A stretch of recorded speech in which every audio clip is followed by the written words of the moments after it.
Excuse me. Every time I press record, I do a burp fart or something. Right, so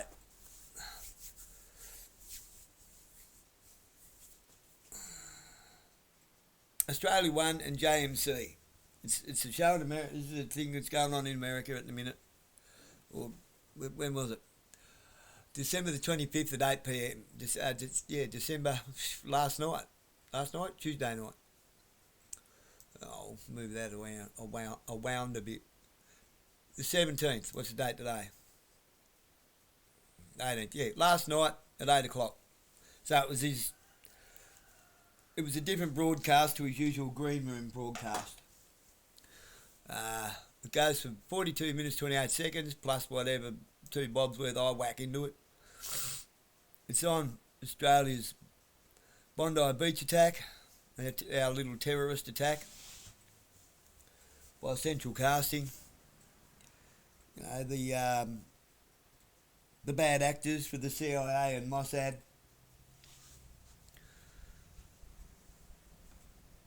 That they use for stings and that sort of thing. They use to,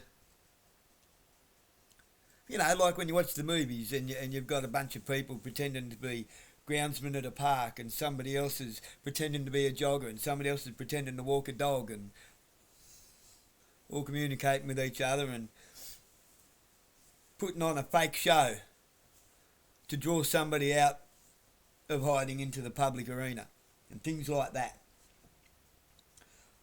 Well, these people do it to manufacture social consent, public consent,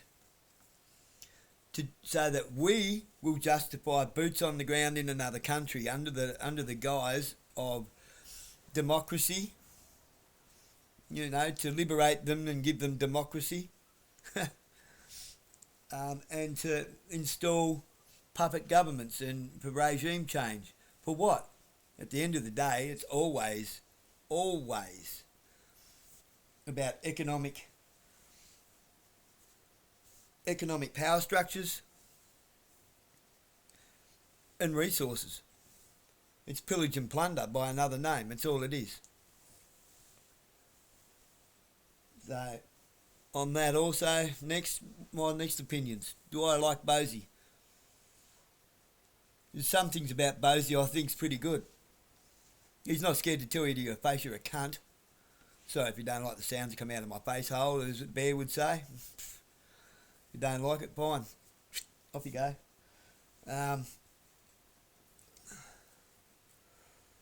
Do I trust him? I want to. I did. But he's shown me far too much evidence of being a gatekeeper. Because I've seen him accomplish nothing. I really haven't seen him do much that has put him at any real risk. He's made some public speeches and so forth. For all I know, he's part of Central Casting. For all any of us know, to be honest. Where do they recruit Central Casting from? The military.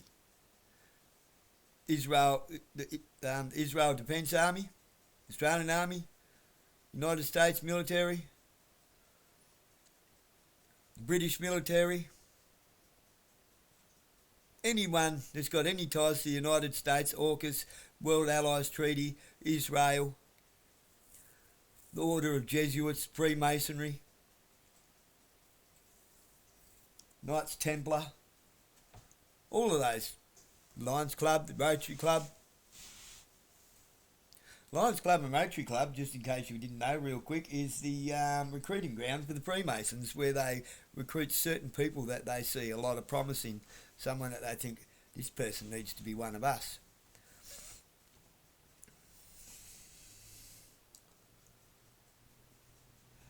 When you go to a Freemasonry place to sign up of your own accord, they're just looking for useful idiots. Quite often that's what they're looking for in the Rotary and Lions clubs as well. Useful idiots. People that can be used. We've got one of them in our Burnie Council, if not three. Because there's male and female Freemasonry. Anyway, that said, there's a lot of the white hat, black hat, Q drop nonsense that Ricardo Bosi goes on about. I used to get right into that, and it started to send me cuckoo. I had to look at myself and go, what the fuck? What have I been thinking? It's bonkers. It got to a point it's like, there's no way. There's no way. Absolutely not. Like, for example, United States government, somebody in the United States government or military recently claimed that they found 70,000 kids somewhere, and then the whole thing disappeared off the radar. Nothing else was heard about it again. It's looking like those 70,000 kids never actually existed. How do I know that? Through somebody who actually works in an organisation and helps to run an organisation with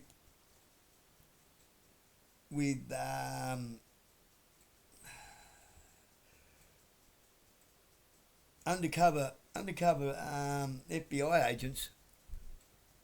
It's his thing, Caleb House, that actually do the real Underground Railroad stuff. Kick in doors, blazing bullets, fucking people up, saving kids, hiding them, rehabilitating them, not until they say that they got to get out, but until they're good and well ready, and some of them stay there and help to rehabilitate others. It's a real legit setup, all run by Grindstone Ministries in a place called Nowhere, Texas.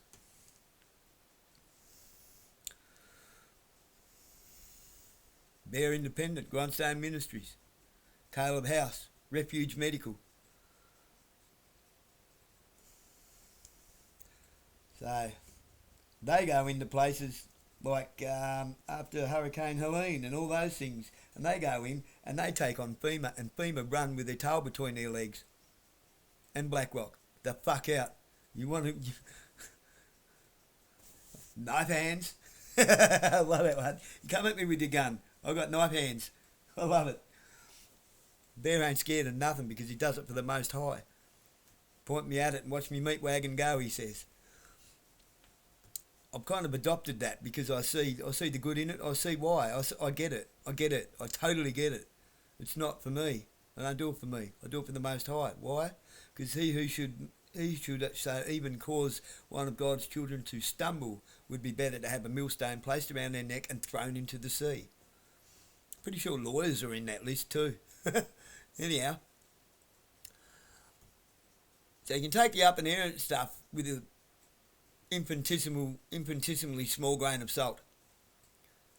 But when you start talking about our actual governmental constitution and Commonwealth and the belligerence of our government and how we are being run by shadowy figures, he's absolutely on the money there.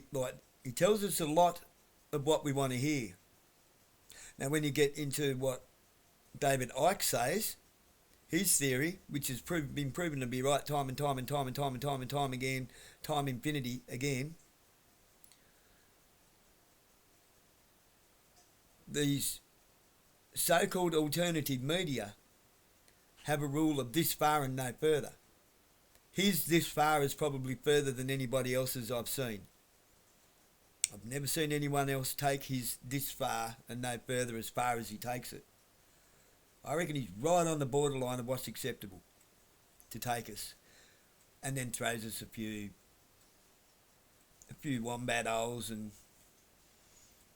a few ferret holes, and we think they're rabbit holes and go diving down them.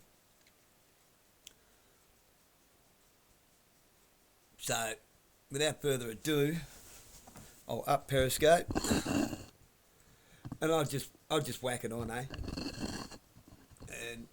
you can watch it for yourselves because I've rambled for 9 minutes. So this will take it up to about 50 minutes, just under an hour.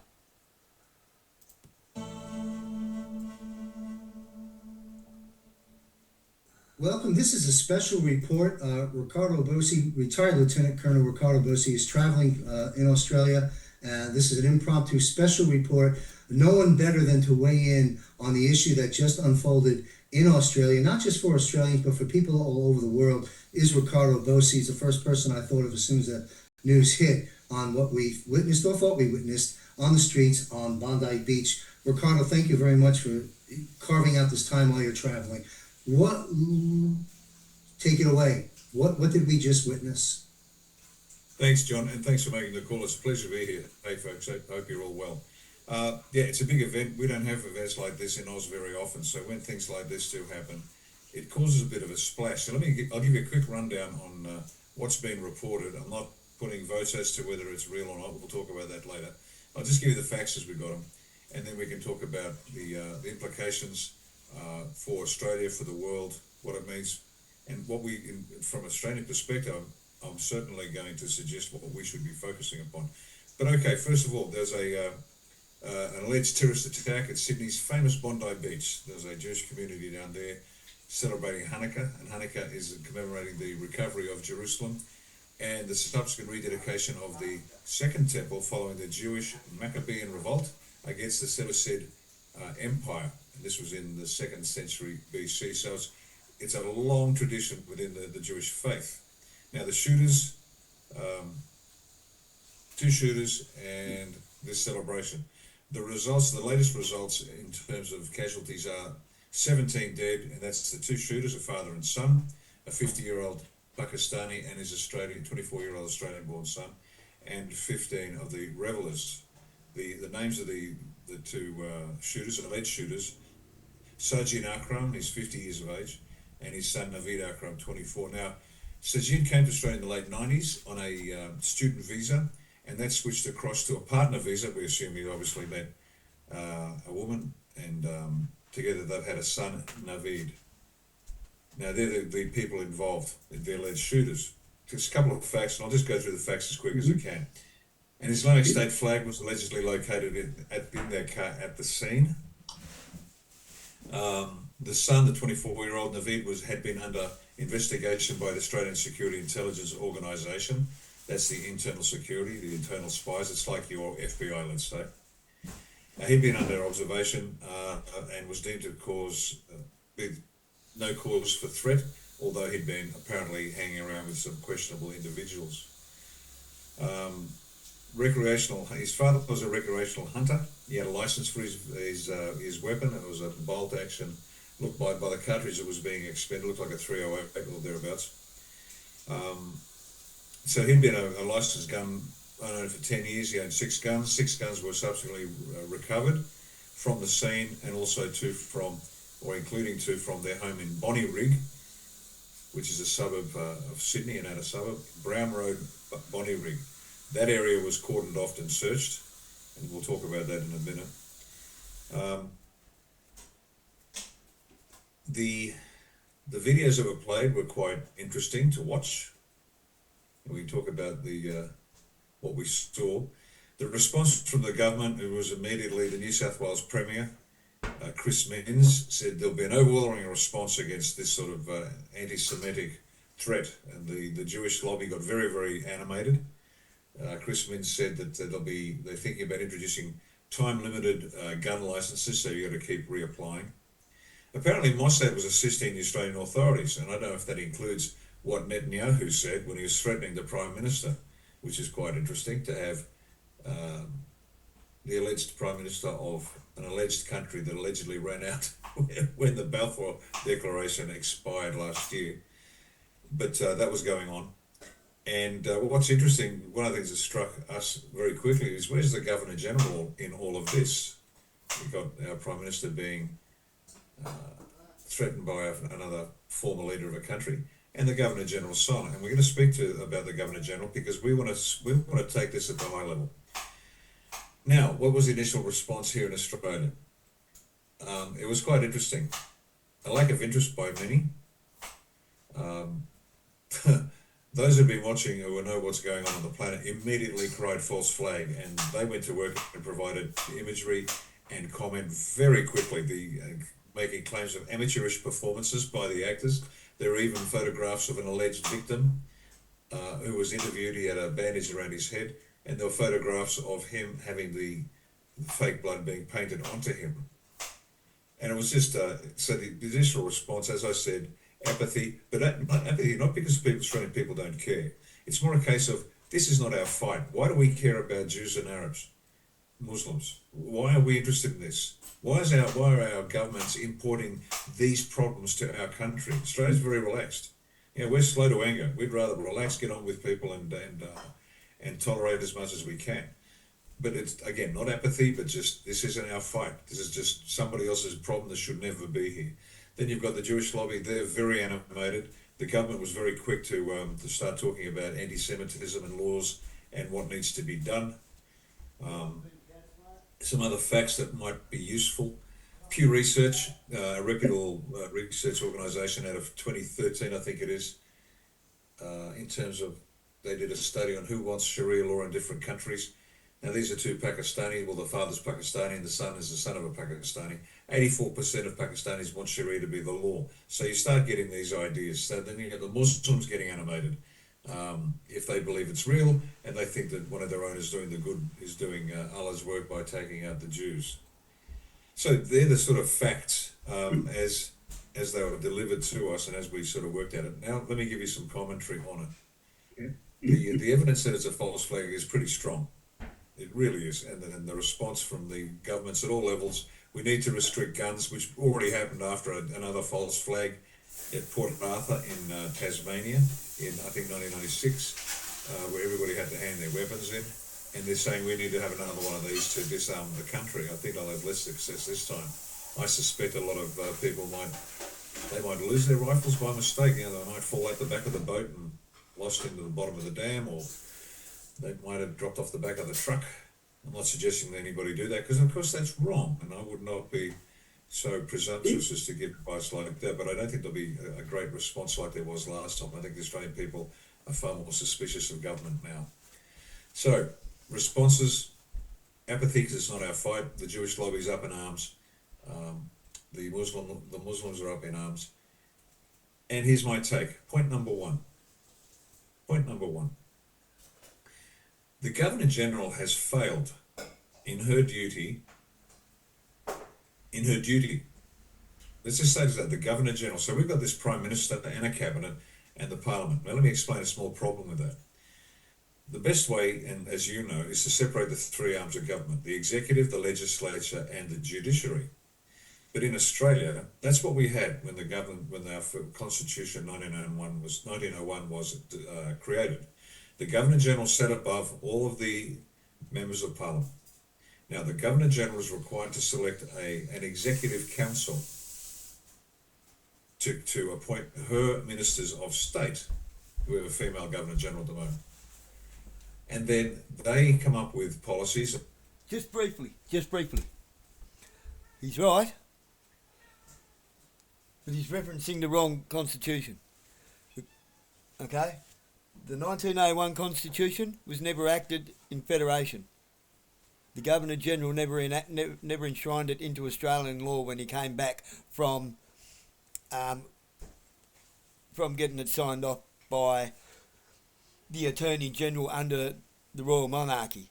So in reality, we're still under the 1900 Constitution, signed by Queen Victoria, her heirs and successors of Great Britain, of England and Great Britain, being England, Scotland, Ireland, Wales, Australia, New Zealand and Canada. Right? That's the colonies of Great Britain, under the Royal Seal, under the Great Seal. Okay, go on. I won't interrupt too much, because it's too important. And then the Governor-General gives royal assent to the policies, and that's how the government is supposed to run. In practice, what we have is the Parliament is controlled by the party that can guarantee the majority of seats, in our case 76. The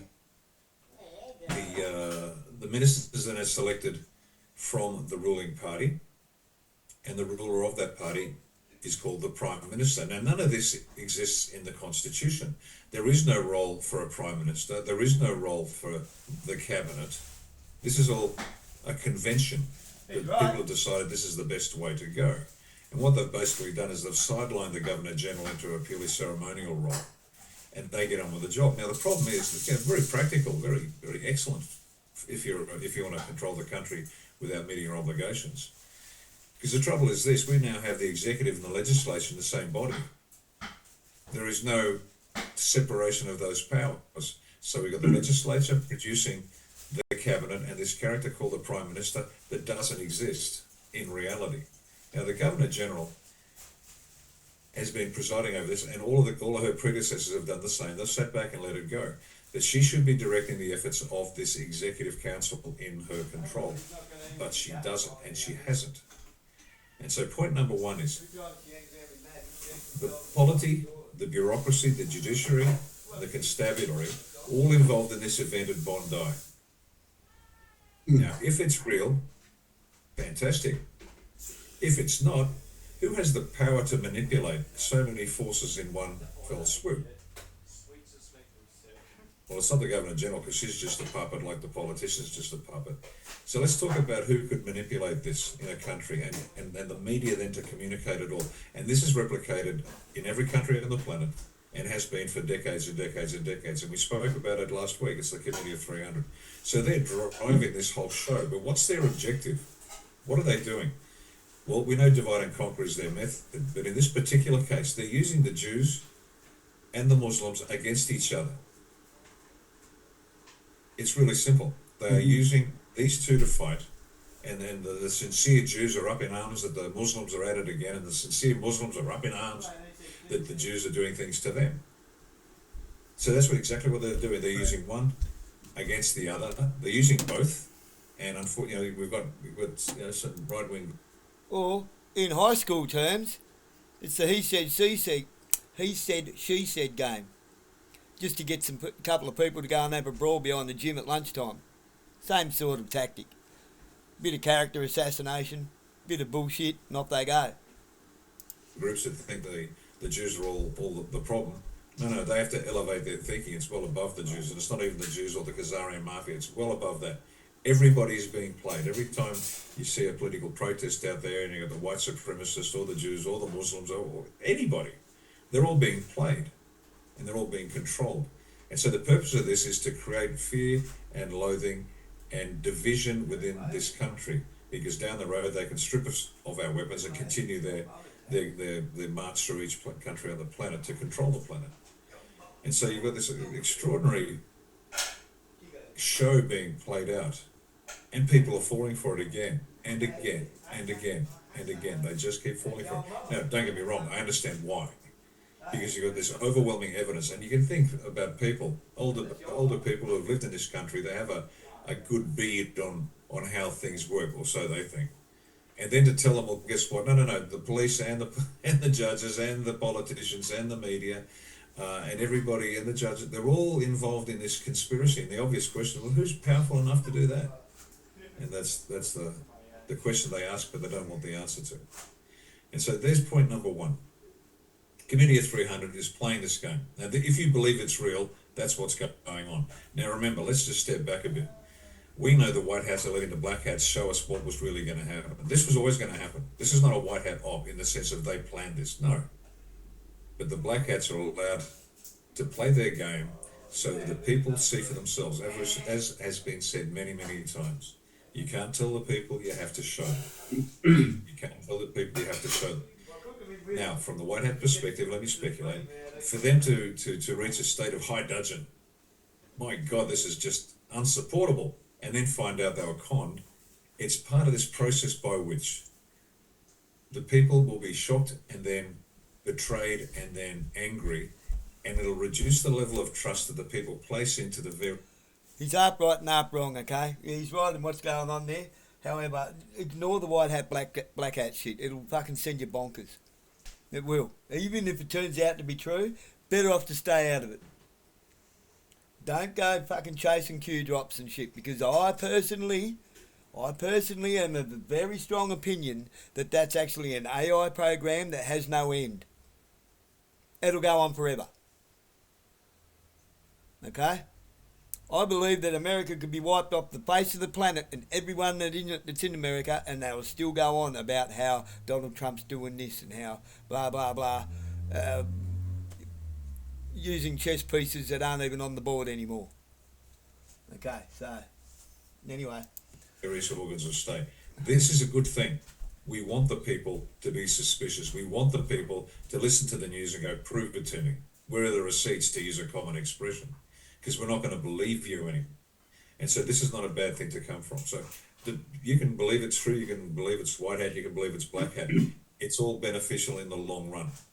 Now, evidence of that is simply because what happened? As soon as it hit the airwaves, the cries of false flag went up. And everyone was watching, and I was watching with my bride and a few other people. And within seconds, we're just pointing out very obvious flaws. This is an amateurish performance. What were some of those flaws and anomalies that you observed? And it sounds like it has the hallmarks of a false flag operation. Oh, okay. Let's set the scene. Alleged shooters, Bondi Beach. Well, first of all, you've got the sirens in the background on constant on, but there's no Doppler effect where they're arriving and departing.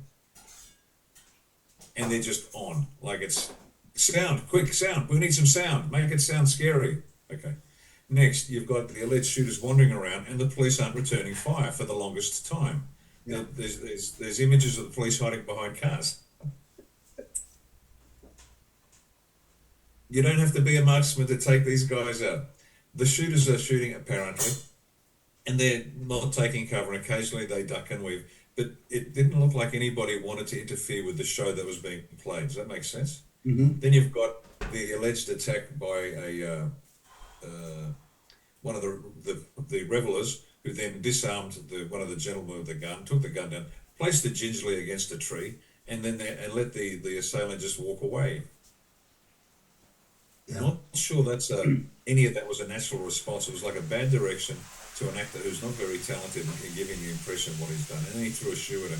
And that was interpreted as an insult from the Muslims, because to show somebody the sole of your feet is very insulting. To throw a shoe to, give me a break. I mean, seriously, these people are killing people.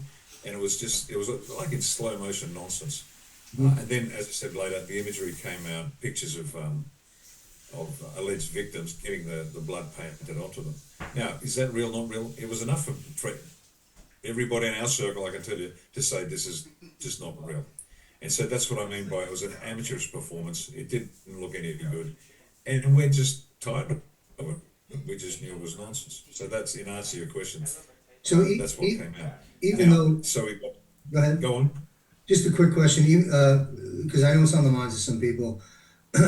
Assuming this, and it certainly looks like a false flag operation, that being the case, sometimes in false flag operations, people do die. I mean, 9/11 was a false flag of sorts and people died. So there was some casualties in this event, albeit a false flag. Would that be an accurate statement? I don't think there are any casualties. Wow, okay. I don't think there are any. Now, I'm happy to be proven wrong, but I don't think there are any. I think this was false flag from top to bottom. Wow. Absolutely top to bottom. Unbelievable. But again, I don't wish to upset anybody from any particular community. What I hope they do is they start looking critically at what's going on and actually say to themselves, hey, maybe I'm being played. Because the Jews are being played, the Muslims are being played, the average Australian who don't care are being played, we're all being played. Mm-hmm. And then the news comes out and the event has a history. Now, again, I'm not trying to muddy the waters for anybody, I'm just saying this is when you look at this stuff long enough. So there's that one. Now, so it's a committee of 300 job. So let's apportion the ultimate responsibility and accountability to those who are behind the scenes. Are there people underneath them that are helping? Of course there are. The Masons, and the rest, they're doing their bit to make things uncomfortable. What I do want to do very briefly before we take some more questions is this issue of the Governor General. This is actually critical because this is the solution to our problem.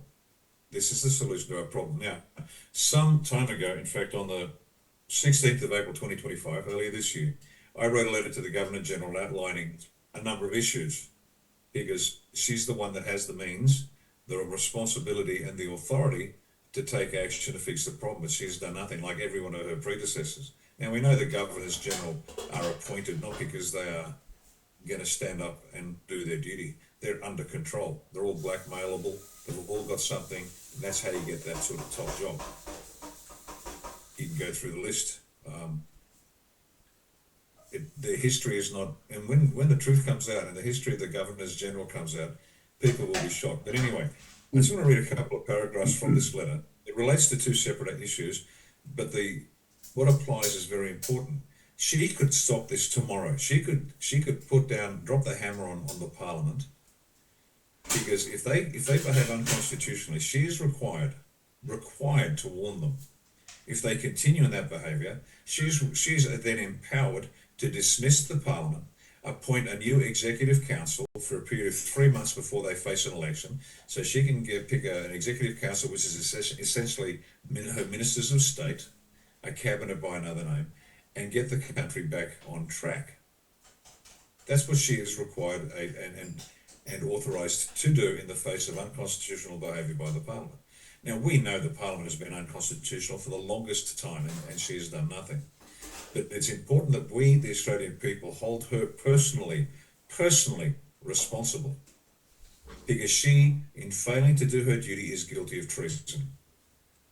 Pure and simple. So let me just read a couple of paragraphs, because I want people to have a look at the actual chapters and verse, so to speak, the sections of the Constitution. Okay. And I'm just going to take excerpts from this letter. I write to you today due to my serious concerns with the apparent failure of you and your former Governors General to give effect to your responsibilities as per Section 62 and 68 of the Constitution of the Commonwealth of Australia, 1901, respectively. To ensure Ministers of State and their administrators of Departments of State execute their roles and responsibilities as per Section 51 of the Constitution of the Commonwealth of Australia, 1901, for the peace, order and good government of the Commonwealth. For the peace, order and good government of the Commonwealth. Now that sounds like a very broad statement. Intentionally so. That allows the Governor-General to enter into the fray if, in their judgment, as the monarch's representative, to step in and keep the country on track. There's a second one here that doesn't relate to what we're talking about now, but at the time, they're also required to regulate, and as the Commander-in-Chief of the Naval and Military Forces of the Commonwealth, all matters relating to the disposition and management of the Federal Forces with the advice of the Ministers of State and their administrators of Departments of State. The military has not been managed at all. Anyway, moving on. The crisis that we're facing is that you and your predecessor have consistently failed to ensure your respective Ministers of State and their appointed administrators of department rigorously adhere to the strictures of the Constitution. So they have behaving unconstitutionally, and this goes to that point I was saying that she can sack the Parliament. It's as simple as that. Do you see that happening at any point in the future? It's an option. It is an option of how do we fix Australia? And it's a very, to my mind, if I imagine I'm sitting at the table and we're discussing how do we save Oz, there are options that are too, what's the word? It would rattle the people. It's unprecedented. It's unauthorised. This doesn't happen in Australia. We love our Governor General, etc., etc. If I was looking for a method to assist the governance of this country to take control in a measured way, constitutionally, this is the way I would recommend it. Have the Governor General exercise her powers to dismiss the Parliament, having duly warned them of their unconstitutional behaviour, dismiss the entire government and appointing Ministers of State for a period of 3 months, and then that initial 3 months there'd be a very narrow focus. We don't want extraordinary steps being taken in an authoritarian way, but simple things like rehabilitating the electoral system, removing any laws that have been passed that are unhealthy or egregious against the Australian people, like the COVID laws, for example. So very narrow sort of objectives in that first term, freeing up the tax system so people get their money, for example. These are things that are the low-hanging fruit that allow the country to get back on its feet, and then down the track they can focus on the more nuanced policy issues. But this, to my mind, this is the best way to do it. And the best part of all, it's entirely constitutional. There is a precedent. It's all good. It's all doable. Now, the fact that people don't like it, is completely beside the point, because what's happening is the Governor General then basically dismantled the power structure in this country, and that's what's got to be done. But it's lawful, it's constitutional, and there's precedent. As much as Sounds people, familiar. That's it's what good. you As I need said, a disruptor in chief to set things back on track. We've got one over here with blonde hair, to try and do the yep. same thing. And as we know, DJT has been constitutional and lawful and legal throughout the He process, has. and that's key. That's key to this. You do it in a lawful, constitutional way that people go, fair enough. And Australians are quite robust about that. They'll say, well, has this happened before? Yeah. When? Gough Whitlam sacked a parliament because the Senate wouldn't guarantee supply. We can't have that. So people tore their party dresses. They ran around with their hair on fire. But it was lawful. It was constitutional. If you don't like it, suck it up. Mm-hmm. So it was put in there by our founding fathers because they've envisaged, like your founding fathers did, a time when the parliament was so problematic that what was required in an extremist situation, these decisions aren't taken lightly, the Governor General could dismiss the parliament and appoint new executive council. So it's, and our founding fathers leaned heavily on the American experience to draft up our constitution. Our constitution is a combination of Westminster and Washington, so it's nicknamed as a Washminster Constitution. It's a bit of yours and a bit of theirs, and so they did a good. Another quick pause. Okay, when he talks about disruptor in chief in Washington or Washington DC, I think he means the guy that lives at Mar-a-Lago. That Lord Trump that trumps the royals and trumps the common people, the Trump card, Sorry to burst your bubble, guys. This is disruptor in chief, all right, but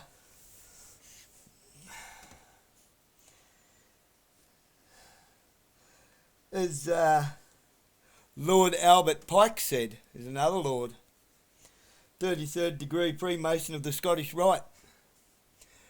When the people cry out for a hero, we shall provide them with one.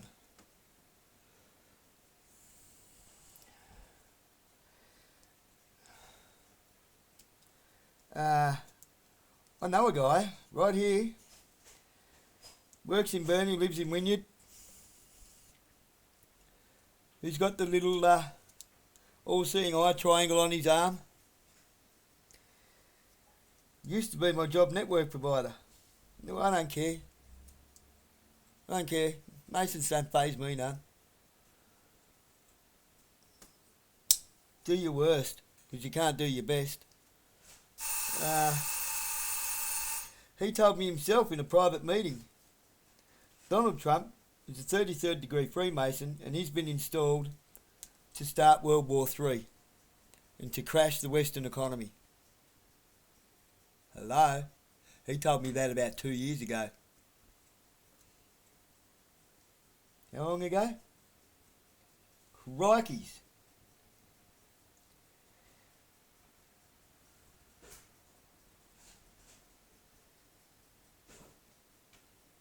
Yeah. 2 years ago? Possibly 3 years ago. That's what he's there for.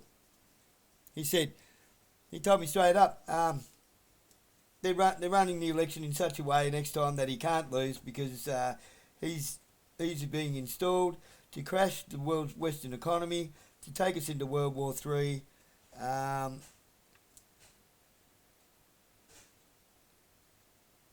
for the World Economic Forum because, according to him, there's too many people in the world and we can't feed everybody and we're running out of resources.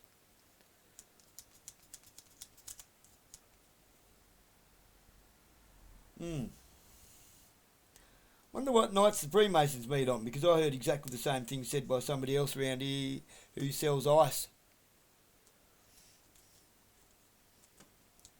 That would make two of them.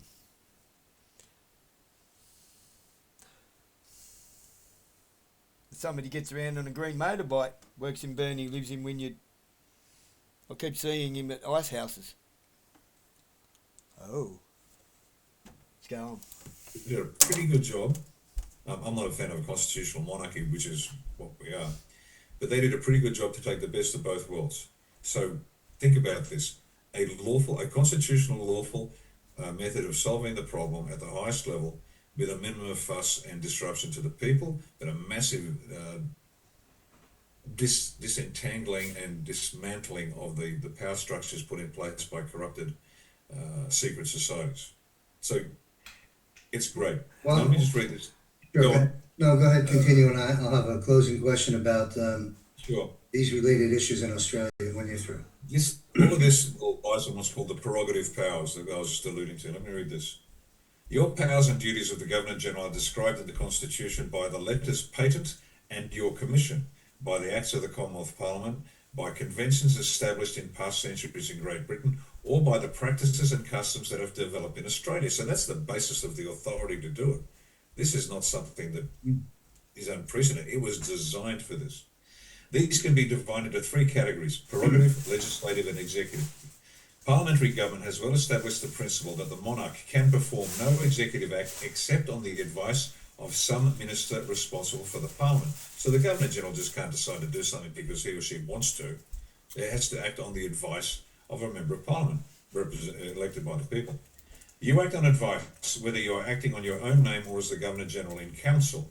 You have the responsibility to weigh and evaluate their advice, but you are under no compulsion to accept it unquestioningly. So even though the Governor-General is required to act on the advice of her Executive Council, she is not required to follow the instruction.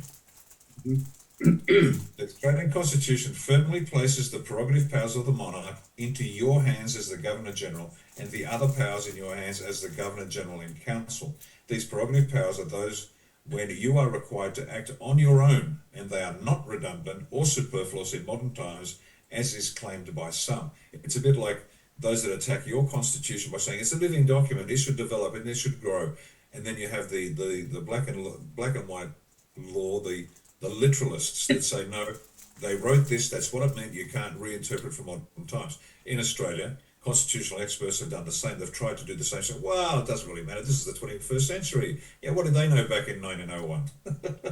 Right.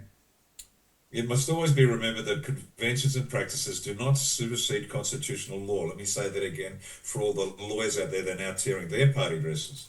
It must always be remembered that conventions and practices do not supersede constitutional law.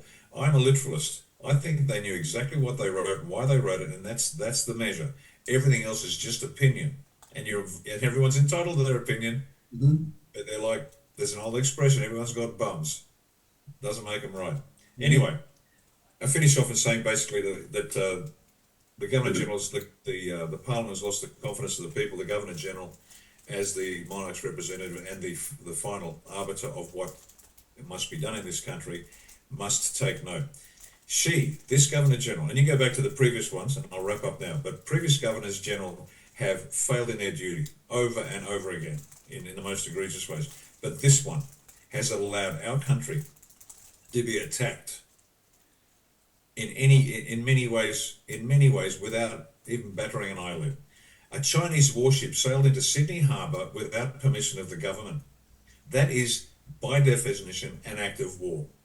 But China sailed a warship into Sydney Harbour, came alongside, the sailors went off and got as much powdered milk as they could carry, and they went back onto the ship and sailed out. That is an act of war. And the federal and state government involved were running around trying to hose down the fact that this was not lawful. They did not ask permission. They just drove a warship into Australian territorial waters. You can't do it. Governor-General did nothing. This Governor-General has allowed the attacks on the Australian people. She has allowed the invasion of this country by foreign and destructive ideologies, foreign and destructive policies, foreign and destructive individuals, foreign and destructive groups, including corporations, to attack this country, and she has failed in her responsibility and her duty to protect it. The Governor-General is responsible for this, and that's what every Australian needs to know. This could be fixed tomorrow. This should be fixed tomorrow. because the Governor General has the authority and the responsibility to act. So we started with a shooting at Bondi Beach, whether real or not is actually immaterial. Think about that, folks. If it's real, it's a tragedy. If it's a false flag, it's still a tragedy. Why? Because on the one hand, people have died and we are collapsing as a civilization, and on the other hand, they're lying to us and using it to take control of this nation. Either way, we should be furious, and we should be looking to the Governor General to begin the process of dismantling this corrupted parliament, which is just one of all of its predecessors were equally corrupted, and start to rebuild it in a constitutional, lawful manner that was anticipated by the founding fathers, and we can get on saving this country and just do it the way it was designed to be done. Yeah, and in doing that, getting Australia on track, as you define here, you've got a lot of obstacles ahead of you, just like we do here, and others in this global defense war that we're in the middle of untangling. Do you anticipate in your crystal ball more events like you just saw take place on Bondi Beach occurring as you push against getting your country straight? Will there be more events of sorts to disrupt things? I wouldn't be surprised at all. Absolutely. Because once again, this is what the black hats intended. This was going to happen. Absent DJT and the white hats, can you imagine the hell we'd be in now? On the upside though, the Australians are becoming more vocal. They really are seeing it for what it is. We recently did a couple of interviews with an individual called Rob G, and he gave names and addresses of individuals who are trafficking children, trafficking drugs. So these are police officers who traffic their own children. Drug manufacture and distribution by the police force in his area called the Shoalhaven, which is on the south coast of New South Wales. And as I said at the time, this is replicated across Australia. The Masonic filth run the police force. They know exactly what's going on. They run it. They profit by it. How does a police officer on a salary of $110,000, $120,000 own 4 multi-million-dollar beachfront properties? Ask Nancy Pelosi. She knows how. Bingo. Yeah. So when we say that this has to be taken down, it has to be taken down. But they're not going to go down lightly. There will be. I wouldn't be surprised if there are more events like this. But what they're going to face, I think, is an increasing level of resistance from the Australian people. Well, that's progress, and that's bad news, but good news at the same time. I want to thank you and appreciate your coming and weighing in on this. I had a lot of questions about it, and I'm sure people around the world did, on what just took place. If you can give me 5 more minutes, I want to have you weigh in on some interesting events that just took place here at home. Well, I'm in Thailand, but home is where my heart is, and that's in America. And so you have here Rob Reiner, actor, director, comedian, the meathead from Archie Bunker days, widely known the world over. People are starting to resurface his hateful tweets, including all MAGA should go F themselves and this sort of a thing, and vicious against the president publicly for many years. We know that. We speculate, it's been said, I haven't done the full research, he's been to the Epstein Island 17 times. And then it's my understanding that he is the one of the founders and financiers, among other things, of Castle Rock Studios. And so I'm going to read this because apparently it's been reported that apparently he was stabbed to death, he and his wife, by their son. That's the story. General Flynn has told us back in the early days of the Reawaken tour, and the first presser I was present at, and he said, the first thing guys need to learn is don't take the first story that breaks the narrative as the story. There's always a story behind the story. I think we have that case here with Rob Reiner. I'm going to read you, if I can, what President Trump tweeted. Truth. It's not too long. It's fascinating, and I'm curious as to your analysis of President Trump's response to this seeming tragedy. President Trump, quote, "A very sad thing happened last night in Hollywood. Rob Reiner, a tortured and struggling but once very talented movie director and comedy star, has passed away, together with his wife, Michelle, reportedly due to the anger he caused others through his massive, unyielding, and incurable affliction with a mind-crippling disease known as the Trump derangement syndrome, sometimes referred to as TDS. He was known to have driven people crazy, in caps, by his raging obsession with President Donald J. Trump, with his obvious paranoia reaching new heights as the Trump administration surpassed all goals and expectations of greatness, and with the golden age of America upon us, perhaps like never before. May Robin Michelle rest in peace. Now that's an interesting eulogy or an interesting commentary on the That's enough of that. Trump derangement syndrome much. Do you even Trump derangement syndrome, bro? There's plenty of that around, isn't there?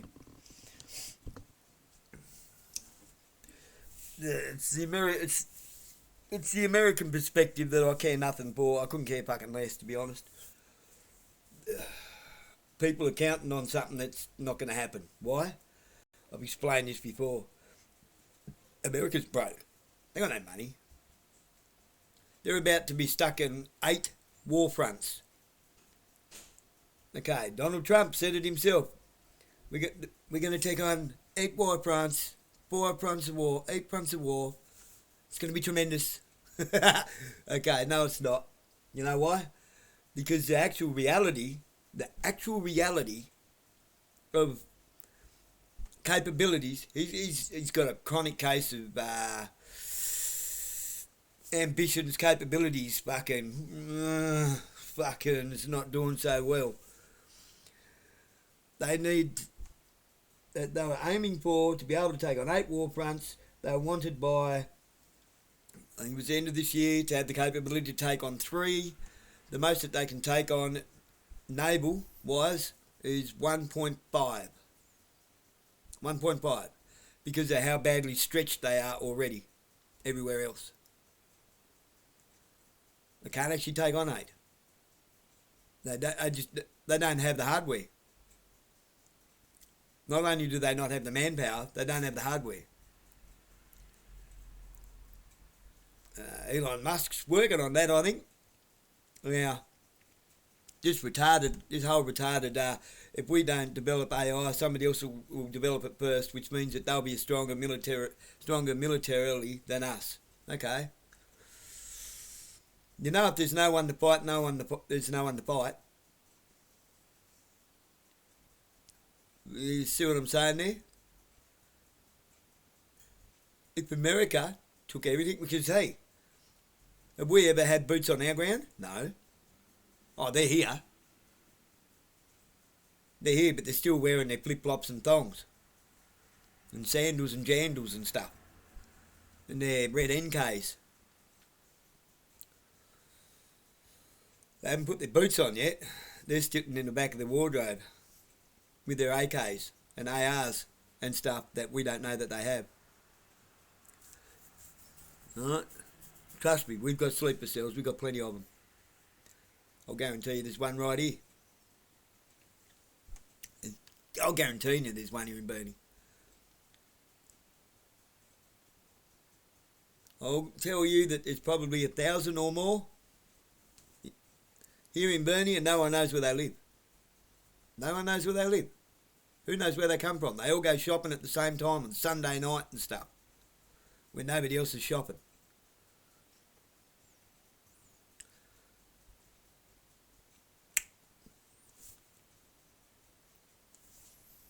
I'm talking military-aged men of decent stature. Half a dozen women, couple of dozen blokes. Funny numbers, considering there's fucking no kids with them hardly. Now, if you ever wanted more proof that our police have absolutely no power whatsoever, there you've got it. Giving them more power to stomp on our fucking heads and more numbers just makes a bigger group of a reactionary situation rather than a proactive situation where they're now going to be competing with each other for recognition. Why? Because they wear their badge on their cock rather than with honour.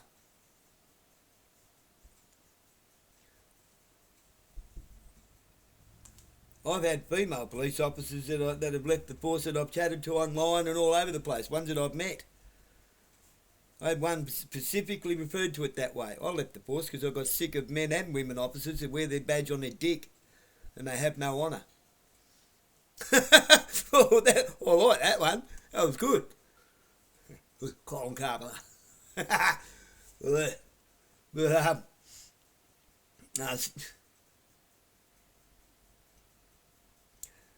asking for fucking bigger, stronger chains with more locks around their own ankles is not going to fix the problem with them. Begging for more cameras? Why? That puts more of us in prison and them walking. If you ever wanted more proof, you can't get any more proof. Our entire government, our Governor-General, has capitulated to foreign interests. You're not interested in us. We're in the way. We're just in the way. We'll speed up some potholes to them. Stop asking and begging for shit that you don't want. Is that wrong? I'll lower you fuckwit.